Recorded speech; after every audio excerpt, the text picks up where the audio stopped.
Hey, what's up, man? How are you? So, what's up, fellas? Not much. How are you? You know, hear me okay? Yeah, Yeah. yeah, yeah, yeah. You're good. Perfect. What's going on? How are you? What's new? I'm good, man. I'm just finishing up eating a bite, and all that good stuff. Nice. Yeah. So it's been a while since we filmed. It's been like almost a month since we filmed. So getting back into this, but we're back on the batter's eye, guys. This will be out Monday, so you guys been posting a lot of content like on the Instagram, on the TikTok. But this is the first podcast you guys are going to see in 3 weeks. So honored to have honored to have you on. Talk a little bit about yourself, introduce yourself, and let us know what you do, and then we'll get right into it. Um, I'm Logan Whitaker. I'm a right-handed pitcher for NC State. I started on Fridays and later half of the season. Um, I'm 22, but I played my first year of collegiate baseball last year, so it's pretty long journey back. But we made it back and made some quality weekend appearances and able to get back on the right track. I'm set to graduate in December, and then I'll, try and finish my minor in the spring to play baseball, and then hopefully if things, go according to plan, might get picked up in the summer. So we'll see. That's a little bit about me. So yeah. Yeah, perfect introduction because it kind of gets into everything that we want to talk about. Starting off with, yeah, you're 22 and you had your first year of collegiate baseball last year. I mean, not a path that many people see, but what was it like, you know, going into NC State and then before you could even start pitching, you got hurt and then COVID hit and I don't think anyone really predicted anything like that to happen. And then redshirt in 2021. What was that like? What was the road back to recovery like? And what did it really take for you to get there? So I'll kind of spread the timeline out for you a little bit because it's extensive. I'll be honest with you. It's not the ideal path, but then again, we had some stuff that was out of our control, like COVID, and I had some problems with my elbow that just never dissipated. So my freshman year, I come off of one of the best, actually both my junior and senior high school. I threw probably 80 plus innings, um, which is a lot for a high school guy. I was pitching every other game, complete games all the time, just like any other good pitcher in high school would do. Got to college, loved it, ate it up, but in the process of getting to college, I was kind of battling a couple of elbows things. So they redshirted me my first year, which is fine. It gave me time to get a little bit bigger. I came into college at 168 pounds, at 6'6". I'm now 210 to 215 pounds at 6'6". So a lot's changed since my freshman year. But my freshman year, I redshirted and focused on training and gaining weight and getting bigger and stronger in high school. My velocities were like fastball's 90, 93. I was a potential draft prospect coming out of high school, like any other solid pitcher would be. Um, but after my freshman year, I still couldn't quite get over the hump. I was still ailing. I was still hurting a little bit. Going into my sophomore fall in September, I found out that I needed to get surgery. I had about 4 MRIs up to that point because nobody could really pinpoint what the problem was. We just saw the little problems outside of my elbow being a synovial fold, a compromised joint, some bone structure issues, stuff that were problems, but they weren't the actual problem that I was dealing with. So got the surgery September. Came back in 4 months, and I was on track to be ready for the season. I was on track to be ready for the season in the 14th game, and as you know, the 14th game was the game that got banged. It was the 13th game actually that got banged, and that was into the season. So the entire summer there was no way to navigate where I wanted to go, what I wanted to do because the world was shut down. So I was like, okay, I'm still hurting a little bit, but we'll do this. We'll take this time and rehab and just get back on the mound and get consistent again. I remember throwing 5 bullpens going into the next fall. So when the world started coming back around a little bit, I was already back on the mound a little bit, getting comfortable, but I wasn't 100%. I threw 4 bullpens at a training facility right here in Raleigh. Um, pretty high intent, not 100%, 80, 85% intent, and could throw 20, 30 pitches, no problem. My fifth bullpen, on like pitch 14 or 15. I got kind of fed up with being low intent for the past 3 or 4 bullpens. So I was like, all right, guys, like we're gonna ramp it up a little bit. I remember throwing one ball at 91 and being like, okay, that hurt a little bit. And then the next ball at 93, and my elbow just locked up, completely locked up. And within the 5-minute span of getting off the mound of that pitch, my elbow had swung up to the size of a softball. And here we are back again to the round one where we're trying to figure out what the problem is. My trainer's being like, dude, what is going on here? And at this point, I was going into my junior fall. I saw a lot of doctors. I had 4 more MRIs, 2 more bone scans, 4 more X-rays, 2 cortisone shots, in hopes to bring it back for the season. Or in hopes to bring it back for the fall because it was the summer when I had this done.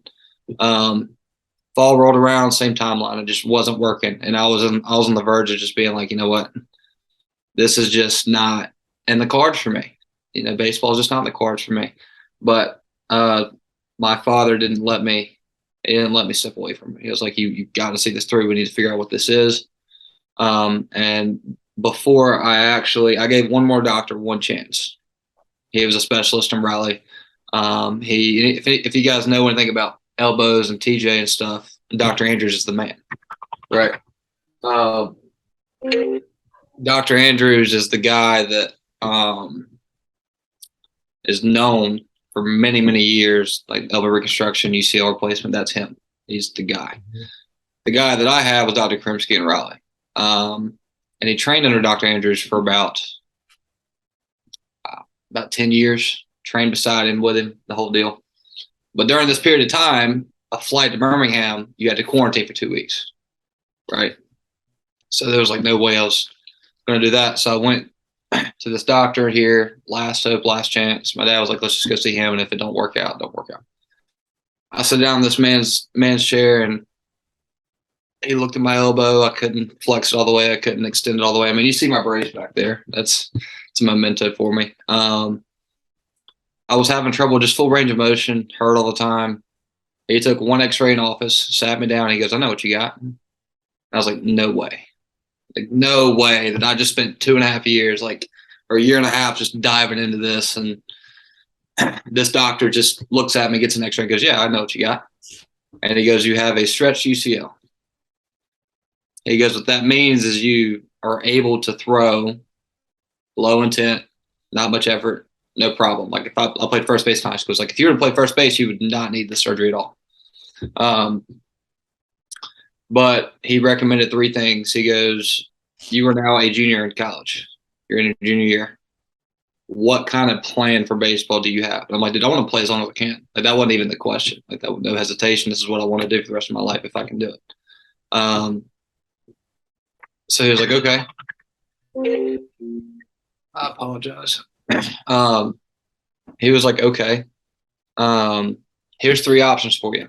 You have RPR injection, which you guys know is that blood transfusion stuff, or they mix the blood and shoot it back into the ligament. I said no immediately. Then he goes, okay, well, we got the UCL brace. And I'm like, okay, talk to me about the UCL brace, because UCL brace is new-ish. It's not improving a whole lot. It was about a 40 to 50% recovery rate. I mean, it was a lot easier to come back from that, but if you have a stretched UCL, there's no point in doing that. So then he goes, okay, after looking at your X-rays, this is what we're going to have to do anyways, but Tommy John, obviously. And it took me a minute to be like, yeah, let's do that. Let's just knock it out, get it out of the way, rehab, the whole deal. So I got TJ in my seat my junior year of college. And let me turn my ringer. I got TJ my junior year, and I was on a timeline, right? My junior year of college, I never played. Coaches had already given my scholarship away, had already given my roster spot away. I was not on the NC State baseball team at this time. I was given a timeline, so I used the entire 9 to 12 months to get back for this past year's fall. So not the year I'm in right now, but the year last year. Yeah. I was given a 9 to 11 month period to overcome Tommy John, which is just UCL replacement, and the nerve transposition. But on top of that, in that same surgery, they had to pull out bone fragments. They had to pull out bone fragments and shave off 6.5 millimeters of bone on that backside of my elbow, because I had really bad posterior bone impingement from just throwing all the time before the second surgery, and it just got to the point where it was just a mental block. Now I was like, it's there, I know it's there, it hurts all the time. So they shaved all the bone off, pulled all the bone fragments out, fixed the joint, flipped my UCL, and took it out of my forearm. But the recovery was intense. It was hard. I had to get back at such a strict timeline. I had 10 months, and they wanted to see me on the mound in the fall before they felt comfortable putting me back on the roster. I went through the fall, and I really struggled mentally, really struggled physically, hurting all the time, didn't have the right people around me really supporting me. And then, I kept relapsing my throwing programs. Everything hurt all the time. It was really, really hard. That fall was super hard for me because I didn't know I was going to be able to throw a baseball at 93 miles an hour again, ever. As you guys know, you watch guys go through TJ and their progressions, dude. I had a bullpen. It was a ramp-up bullpen, so I was in the middle of my throwing program coming back from TJ, and I remember throwing, like, topping out at 81 miles an hour. And I was so devastated, dude. I was like, what am I doing here? Like, I'm just wasting my time. But I kept on and kept on and kept on. And then my buddy, after a couple successful fall outings, I kind of fell back in love with it.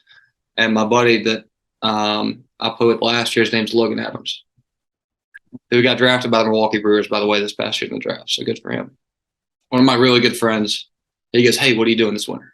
I was like, probably going to go home and train. Like, I don't have a place. Most people go to tread. Guys go to drive line. That option wasn't really there for me. Didn't have the money to do that. But he goes, come to New Jersey with me. I was like, what's in New Jersey? It's cold. It's December. I don't want to go to New Jersey for a month for training for a season. And he goes, trust me, like, you need to go to New Jersey with me. He's like, I'll pay for it. You just come with me.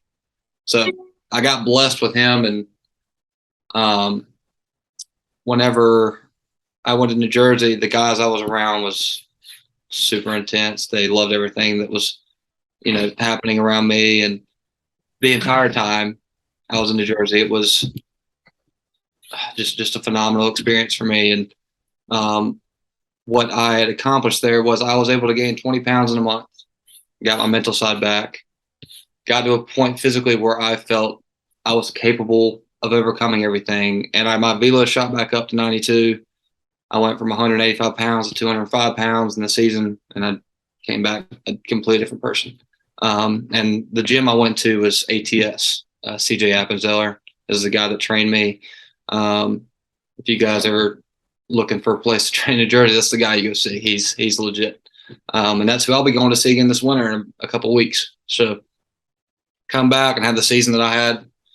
Hadn't faced hitters in 3 years competitively, and ended up being the Friday, Saturday, and Sunday guy on most weekends for NC State. So that's kind of my journey back. It's kind of long, but you get the gist of it now. So that's yeah. Hey, that's a great journey, and like, props to you, because I think in your position, I think probably 99% of guys would have quit after 2.5 years of not knowing what was wrong with them, being frustrated with it. And, to keep just going with it is something that I think everybody can applaud you for that. Yeah. I'm listening. I'm trying to keep my computer from dying on us here. It's been a long day. I can't even imagine that journey, especially with COVID. And I actually had some elbow issues myself. A couple MRIs. Doctors had no clue what was happening. Yeah. And I just know, like, mentally, like sometimes the worst answer the doctor give you is they don't know. No, man. Like that is to me like my nightmare. Like, if I go to a doctor for a problem that's very evident, right? Like, there's something wrong. Yeah. They sit there and they're like, I don't know what to tell you. Like, this is what's happening. We see that, but we don't know why. And I'm like, well, we need to know the why. I'm sure you probably think this also. Like you're kind of hoping that something bad pops up on the Dude, MRI. So you just know in your mind like, okay, I got this. Now I could just rehab, just heal, and then get back to work. dude, that's all I wanted when they were like, yeah, we don't see anything wrong. We're just gonna have an arthroscope done on your elbow, and I'm like, doesn't that mean you just go in there and scrape shit out and get me on my way? It's like a little Band-Aid surgery. That is also just like thinking back on it. That was so mentally draining for me. It was just the amount of the recovery, the amount of doctors, the amount of MRIs we had, and they were like, "Yeah, the MRI looks the exact same as we see another bone fragment there." And I'm like, "I know that. I feel it. We need to figure out the problem that we're having here." It's super frustrating for doctors that get paid a lot just to be like, "Yeah, I don't know what to tell you." And then my trainer's the same way. He's getting fed up with it. Like he'll tell you, he'll like, "Dude, I am the biggest medical case he's ever had." Like he showed me his medical book on all his guys. He's got like guys that just have little ones like this, and there's Wits. Wits is like this. It's thick. Surgeries, MRIs, X-rays, doctor's visits, the whole deal. It's just super thick. So. Were you still able to like be around the clubhouse and the team and like go to the games and stuff? No, I really wasn't, man. So I'll tell you a story that was a huge motivator for me too. So after TJ, I was coming back. I remember sitting in the stands with my dad. So you know how NC State played Duke in the ACC tournament and championship, and Duke won by 1 run. I think it was in Charlotte. Your boy was sitting in right field with my dad, watching us lose, and it was super demoralizing. I was like, dude, like I feel like you just watch things and you're like, I know that I could help this team. Like I know that I could be a piece they might need. But they ended up making a great run. So it's not ACC championship, national championship. Doesn't really compare a whole lot.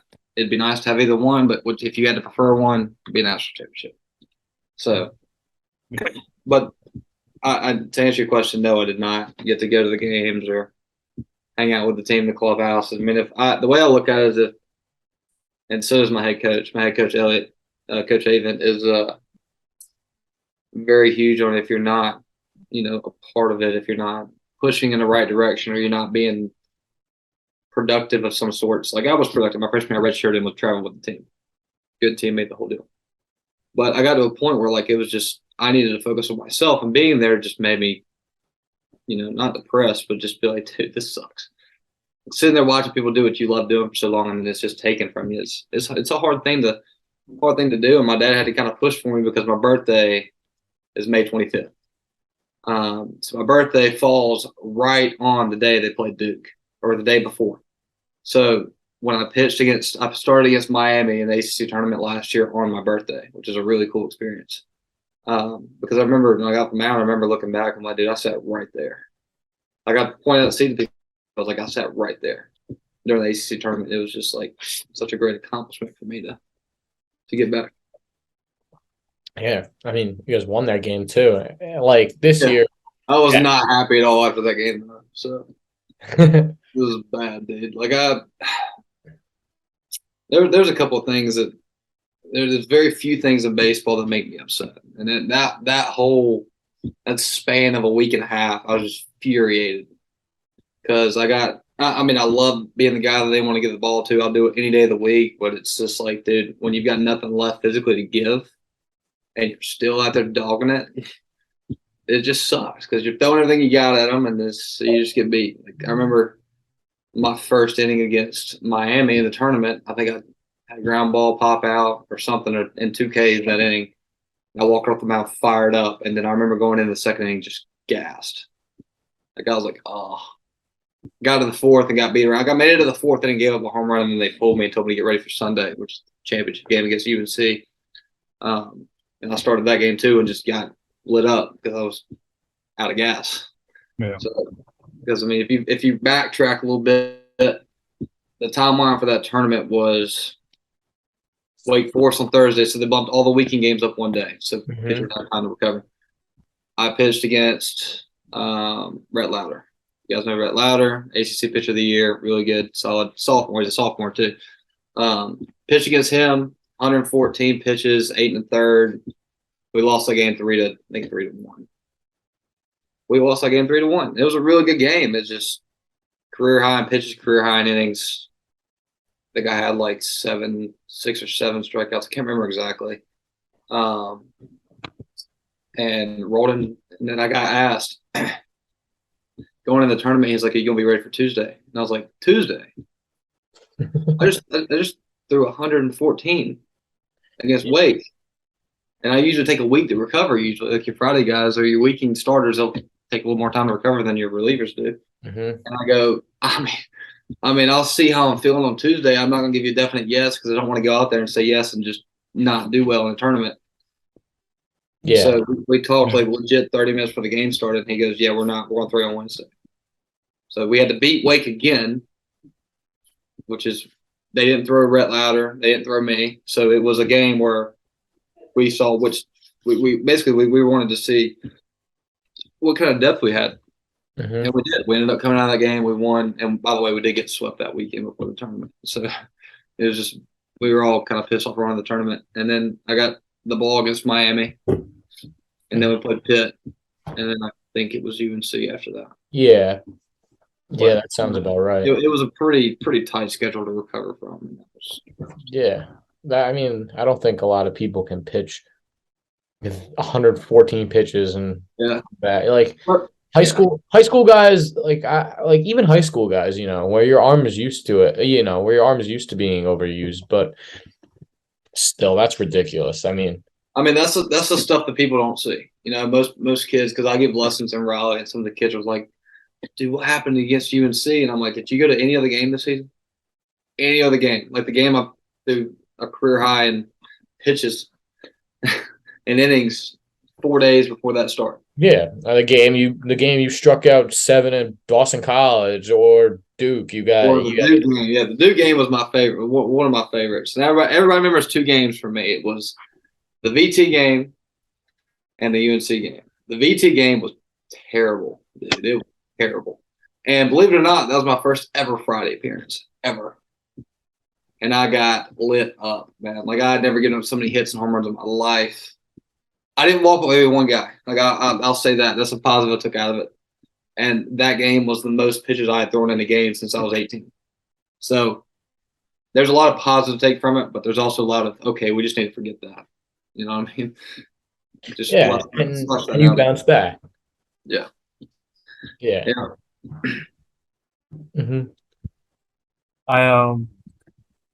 I was just checking your record, and because I do remember watching a couple of games on ESPN actually, because how they did the whole ESPN deal where all the college games are on. So I actually want to ask you, like, what like, do you like go back and like do you like record the games on your TV that you pitch and you like go back and rewatch some of the highlights?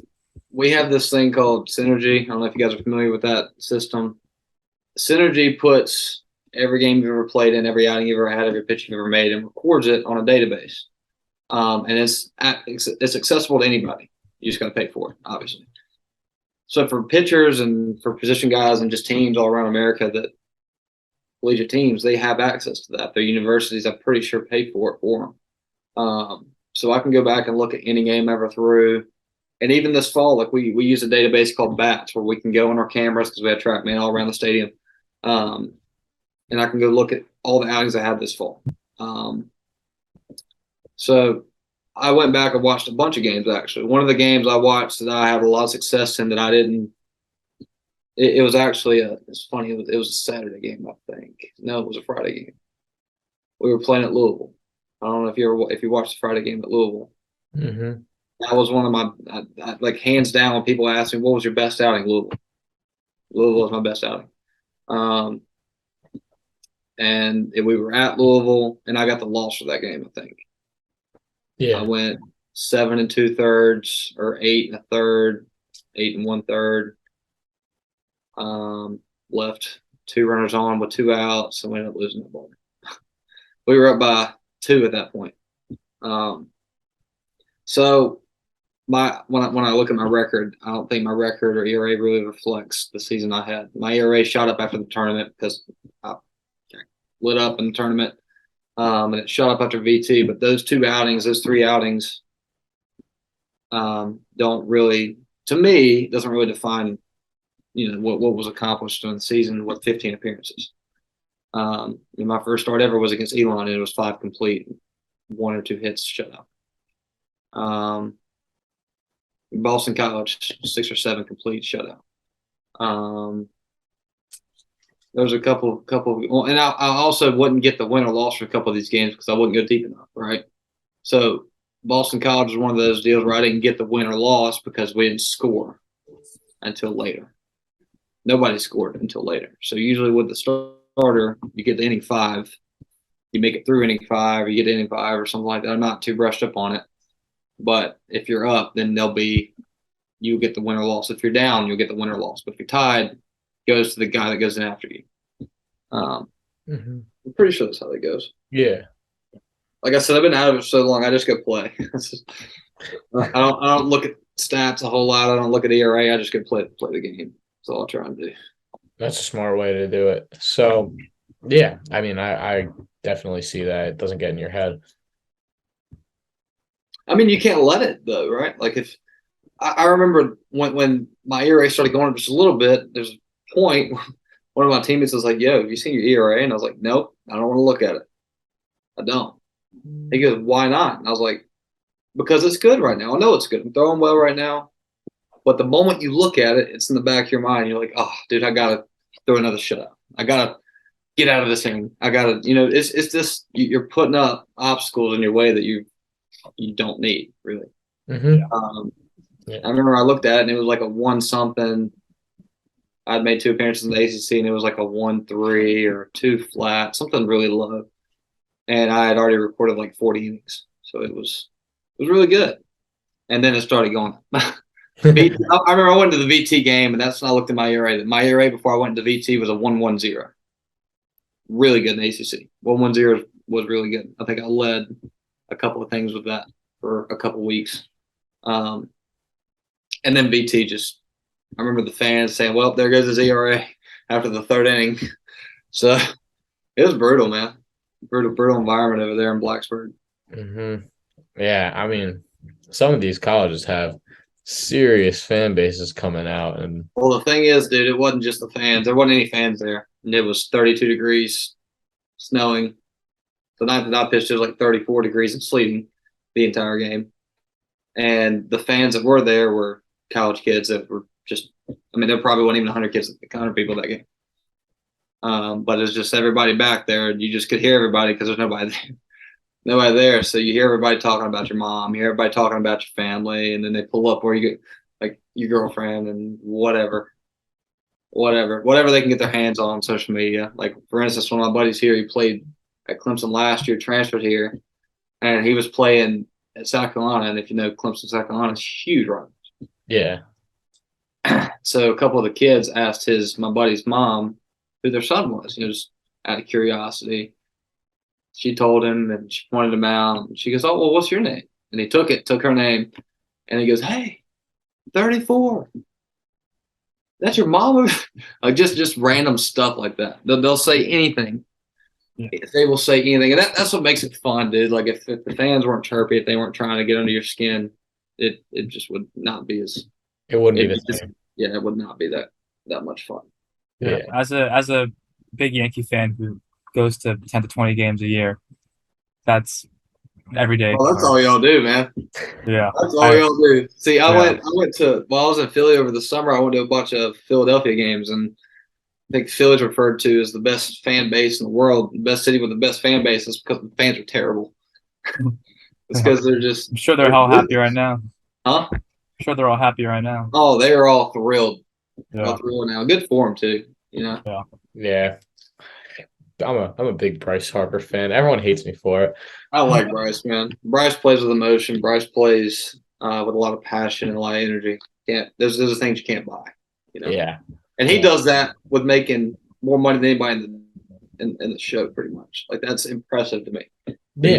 You went to a city that you knew you didn't really want to go to, but you were getting paid a lot of money, and you're finding energy and passion in what you're doing, which is huge. Yeah. Yeah, definitely. Yeah, I want to talk a little bit about. So, I know the first 20 games of the season on Tommy White was like absolutely going off for you guys. I want to know if, and I know he's had a great year, continued after that, but I want to know, like, in practice or whatever, if you ever faced him and like who's winning that matchup right now? Like, what's the score? Tommy White. Somehow I knew that question will come up. I remember my last time I faced Tommy in the fall. I struck him out.